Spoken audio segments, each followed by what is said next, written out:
Hi verse, నేను మీ doctor MZ Askari ఎండి యునాని. నా practice వచ్చేసి నాంపల్లి హైదరాబాద్లో ఉంటుందండి.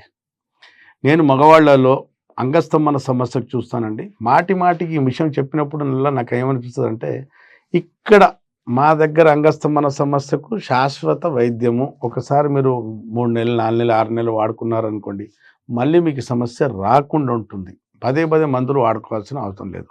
మీ నరాలు పాడైపోయినా, మీ మీ రక్తనాళాల్లో ఇబ్బంది వచ్చినా, మీకు అలాగే హార్మోన్స్ తగ్గి ఉన్నా, మీకు సైకోజెనిక్ ఈడి మానసిక ఒత్తిళ్ల వల్ల అంగస్తంభన సమస్య వచ్చినా, ఈ అన్ని సమస్యలకు మా దగ్గర, అలాగే నరాలు పాడైపోయి న్యూరోజెనిక్ ఈడి వచ్చినా, ఇవన్నిటికీ మా దగ్గర శాశ్వత నివారణ, చక్కటి పరిష్కారం ఉంటుందండి. ఇవాళ నా టాపిక్ ఏంటంటే, ఒక అంగం ఎలా లేస్తుంది సైంటిఫికల్గా తెలుసుకుందామండి. ఇప్పుడు మనం ఒక విజువల్, ఒక బొమ్మ చూసినా, ఒక సెక్జువల్ థాట్ మన బ్రెయిన్లో వచ్చేసిన, లింబిక్ సిస్టమ్ యాక్టివేట్ అయిపోతుంది. మన బ్రెయిన్లో లింబిక్ సిస్టమ్ యాక్టివేట్ అయిపోయి అవి హార్మోన్స్ రిలీజ్ చేస్తారు, సెక్జువల్ హార్మోన్స్ రిలీజ్ చేస్తుంది. ఆ సెక్జువల్ హార్మోన్స్ రిలీజ్ అయిన తర్వాత అవి ఏం చేస్తాయి, హార్మోన్స్ ఏం చేస్తాయంటే మన నరాలకు యాక్టివేట్ చేస్తాయి. నరాలు అప్పుడు స్పైనల్ కార్డ్ నుండి సిగ్నల్ తీసుకెళ్ళి మన అంగం వైపు ఆ సిగ్నల్ వెళ్తాయండి. ఆ సిగ్నల్ వెళ్ళి అంగంలో నైట్రిక్ ఆక్సైడ్ అనే కెమికల్ రావటం వల్ల అక్కడున్న వెజల్స్ అన్నీ డైలైట్ అయిపోయి అంగంలో బ్లడ్ వచ్చేసి అంగం బాగా నిండేసి గట్టిగా ఇలా నిలబడుతుంది. లింబిక్ సిస్టమ్ ఎప్పుడు యాక్టివేట్ అవుతుందో అప్పుడు హార్మోన్స్ రిలీజ్ అవుతాయి. హార్మోన్స్ ఏం చేస్తాయంటే మన నర్వస్ సిస్టమ్ యాక్టివేట్ చేస్తుంది. నర్వస్ సిస్టమ్ స్పైనల్ కార్డ్ నుండి చక్కగా అంగం వైపు వెళ్ళేసి అంగం వైపు ఆ సిగ్నల్ తీసుకెళ్ళి మన అంగంలో ఉన్న ఎండోథీలియల్ టిష్యూస్ ఛాంబర్స్ ఉంటాయి. ఆ ఛాంబర్స్లో బ్లడ్ నిండేటట్టు చేస్తాయండి. బ్లడ్ వెజల్స్ ఎప్పుడు నైట్రిక్ ఆక్సైడ్ వస్తుందో అవి డెవలప్ అయ్యి రక్త ప్రసరణ పెంచేసే వరకు మనం అంగంలో మొత్తం బ్లడ్ నిండేసి బాగా అంగం లేచి ఇలా గట్టిగా రౌతులాగా రాడిలాగా నిలబడుతుంది. ఇది ఎప్పుడవుతుందండి? మన బ్రెయిన్ ఆరోగ్యంగా ఉన్నప్పుడు ఇది సాధ్యమవుతుంది. అలాగే నరాలు బాగున్నప్పుడు ఈ అంగమ స్తంభన లేచి నిలబడుతుంది. అలాగే మన ఆర్టరీస్ వేన్స్ బాగున్నప్పుడు రక్త ప్రసరణ బాగా జరుగుతుందండి. అలాగే మన స్పైనల్ కార్డ్, వెన్నెపూసల నుంచి లోపల వెళ్ళే స్పైనల్ కార్డ్, అది ఆరోగ్యంగా ఉన్నప్పుడే ఇది సాధ్యపడుతుందండి. మన మెదడు వీక్ అయిపోయినా, మన నరాలు వీక్ అయిపోయినా, మన రక్తనాళాలు వీక్ అయిపోయినా, పాడైపోయినా, అలాగే మన స్పైనల్ కార్డ్ పాడైపోయినా, హార్మోన్స్ లోపించిన, టెస్టోస్టెరాన్ హార్మోన్ తగ్గిన, ఫోలిక్యులర్ స్టిమ్యులేషన్ హార్మోన్ తగ్గిన, ల్యూటినైజింగ్ హార్మోన్ తగ్గిన అంగం గట్టిగా లేచి నిలబడదు.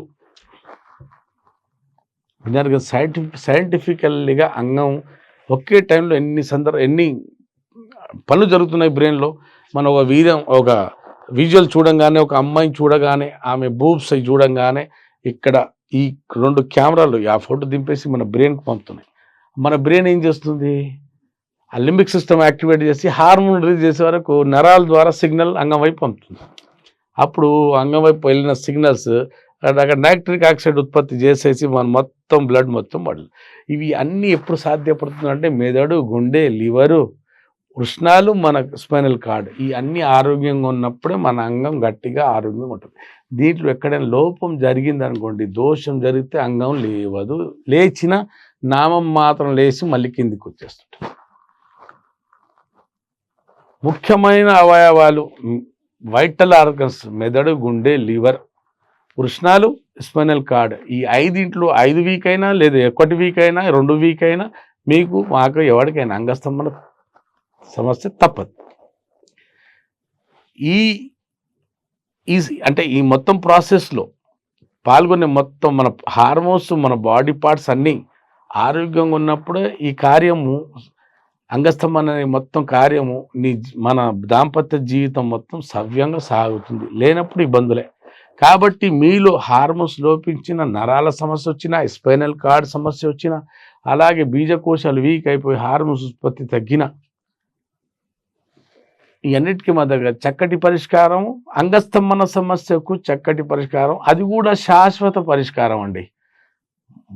భయపడాల్సిన అవసరం లేదు. పత్యం లేకుండా అంగంలో గట్టితనం, రావుతులాగా దూసుకుపోయి శక్తి నిలబడే దండు ఇలా దీంట్లో సస్టైన్ అయిన ఉండటం, దీంట్లో బ్లడ్ వచ్చేసి రిటర్న్ అంటే బ్లడ్ వచ్చి దీంట్లో ఆగిపోవటం, ఇది సస్టైన్ మెయింటైన్ అయిపోవటం, మెయింటైన్ అయ్యి కామ కోరిక తీర్చే వరకు దీంట్లో నిలకడ గట్టితనం ఉండి తీరాలి. లేకపోతే ఇబ్బంది పడుతున్నారంటే మా దగ్గర కలవండి, శాశ్వత వైద్యం తీసుకుని సమస్యతో మీరు బయటపడవచ్చు. విన్నారు కదండి. మీలో అంగస్తమన వరకు ఎవరికైనా సమస్య ఉండి ఉంటే మీరు నాకు తప్పనిసరిగా సంప్రదించవచ్చు. ఇంకోటి ఏంటంటే ఇక్కడ చిన్న వయసులో నా దగ్గర 16 సంవత్సరాల పిల్లవాడు కూడా వస్తున్నాడండి ఈ మధ్యకాలంలో. ఎందుకు? హస్తప్రయోగము, పోనోగ్రఫీ, అస్తమానం బుక్కు తక్కువ పట్టుకుంటాడు, బూత్ సినిమాలు ఎక్కువ చూస్తున్నారు జనాలు. భవిష్యత్తు గురించి ఆలోచన లేదు. హస్తప్రయోగం కొంచెం ఏదైనా టెన్షన్ వస్తే ప్లెజర్ పొందడానికి కొట్టుకుంటున్నాం సార్. బాత్రూంలో సబ్బులు అయిపోతున్నాయి. ఎవడెవడు వద్దయ్యా అంటే మానట్లేదు. కొందరు డాక్టర్ అవును మంచిది కదా, ఏం మంచిది కదమ్మా, మీకు టెక్స్ట్ బుక్లో, మెడికల్ టెక్స్ట్ బుక్లో ఇది ఆరోగ్యానికి మంచిదని ఎక్కడలేదు. ఏది హస్తప్రయోగం ఆరోగ్యానికి మంచిది కాదు. హస్తప్రయోగం చేసుకున్నప్పుడు ఎండార్ఫిన్ అనే హార్మోన్ బయటకు రిలీజ్ అయినప్పుడు ఉల్లాసం ఉంటుంది తప్ప ఇది ఆరోగ్యానికి మంచిది అనేది కాదు. హస్తప్రయోగం అనేది ఆరోగ్యానికి మంచిది కాదు. నేచురల్ సెక్స్ అనేది అది కూడా పెళ్లి తర్వాత ఆరోగ్యానికి మంచిది, మన దాంపత్య జీవితానికి మంచిది, మన సంతానం ముందు నడపడానికి అదొక కార్యము చేయాల్సిందే. చెప్పాను కదమ్మా, పెళ్లి కాకముందు చేస్తే వ్యభిచారమే, పెళ్లి అంతరం చేస్తే ఆచారమే, అదే బలవంతం చేస్తే అత్యాచారమే. పని ఒకటే, ఎక్కడ చూసినా సెక్స్ జరిగింది. కానీ పాపం పుణ్యం రెండు వేరు వేరు ఉన్నాయి కదా ఇక్కడ. కాబట్టి ఈ పాపం పుణ్యం పక్కన పెడితే హస్తప్రయోగం ఒకటి మధ్యలో కూడా వచ్చి పడింది. అది ఏంటంటే ఎక్కడ ఉంటే ఏకాంతంలో ఉంటే సోలో బతుకు సో బెటర్ అన్నట్టు అయిపోయింది జనాలకి. ఎక్కడుకుంటే ఇదే మన చెయ్య మన యోని, ఇప్పుడు యోని అయిపోయింది. ఇది అంగం, ఇది యోని. కొట్టుకోవడం వల్ల కొట్టుకొని ఏం చేస్తున్నారు, అంగం ఆకారం పాడైపోతే అంగం సెన్సిటివిటీ పాడైపోతుంది. అంగంలో వచ్చే రక్త ప్రసరణ తగ్గిపోయి గట్టితనం తగ్గి పెళ్ళి అయ్యే వరకు వాడు పాపం అంతా వీక్ అయిపోయి దాంపత్య జీవితం గడపలేకపోతున్నాడు. ఎవరి వల్ల? కొందరు డాక్టర్ చెప్పడం వల్ల. కానీ హస్తప్రయోగం అనేది ఆరోగ్యానికి మంచిది కాదమ్మా. యునాని సైన్స్, ఇప్పుడు నా వ్యక్తిగత ఇది అభిప్రాయం కాదు. నేను ఇప్పుడు నా 31 years చూసే కేసులు అవి చాలా కేసులు ఉన్నాయి. 16 సంవత్సరాలు 17 సంవత్సరాలు నా ఓపీడీలో ఉన్న పేషెంట్స్ ఉన్నారండి. అంటే అంగస్తమన సమస్య గురించి. ఎందుకు కొట్టుకోవడం? వాడు ఎప్పటి నుంచి కొట్టుకుంటాడు? వీర్యం వెళ్ళక ముందే నుంచి కొట్టుకుంటున్నాడు. ఒకడు 8 సంవత్సరాలు హస్తప్రయోగం చేస్తున్నాడంటే మన సోషల్ అంటే ఈ బూత్ సినిమాల ప్రభావం ఎంతో చూడండి. మన పిల్లలు ఏం చేస్తున్నారు, ఎక్కడ కూర్చుంటున్నారు, ఎవరితో కూర్చుంటున్నారు, ఏం చూస్తున్నారు, వాళ్ళు ఎలా పడుకుంటున్నారు. బోర్లా పండుకొని బెడ్ మీద రాపిడి చేసుకున్న అంగం పాడైనట్టే. అస్తమానం సెక్స్ గురించి ఆలోచించిన అంగం పాడైనట్టే. అస్తమానం బూత్ సినిమాలు చూస్తున్న అంగం పాడైనట్టే. అంగం అంటే మన దాంపత్య జీవితం పాడైనట్టే కదా.